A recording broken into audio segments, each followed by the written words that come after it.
করে তৌফিক এনায়েত করেন। আমাদের মাঝে টাঙ্গাইলের আরেকজন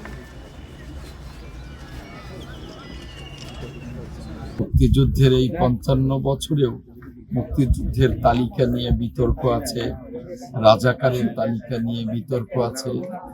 আমার সম্মানিত মাননীয় প্রধানমন্ত্রী জনাব তারেক রহমান আমাকে এই মন্ত্রণালয়ের দায়িত্ব দিয়েছেন। আমার পাশে মাননীয় মন্ত্রী আইসিডি সহ ৩টি মন্ত্রণালয়ের মন্ত্রী, উনি স্বপন সাহেব ওনাকে দায়িত্ব দিয়েছেন।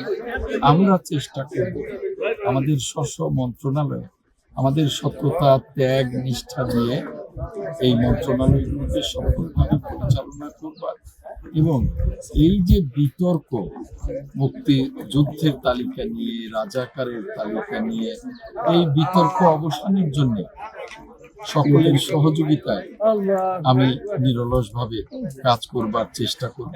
মুক্তিযুদ্ধ আমাদের অহংকার, আমাদের হাজার বছরের অর্জন।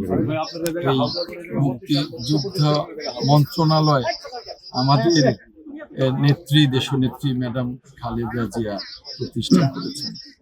তাই এই মন্ত্রণালয়ে এই সকল বিষয়গুলোকে অ্যাড্রেস করে চেষ্টা করব আমার দায়িত্বকে সফলভাবে পালন করে আমার মাননীয় প্রধানমন্ত্রী জনাব তারেক রহমানের আস্থা এবং বিশ্বাসের প্রতিদান দেওয়ার জন্য।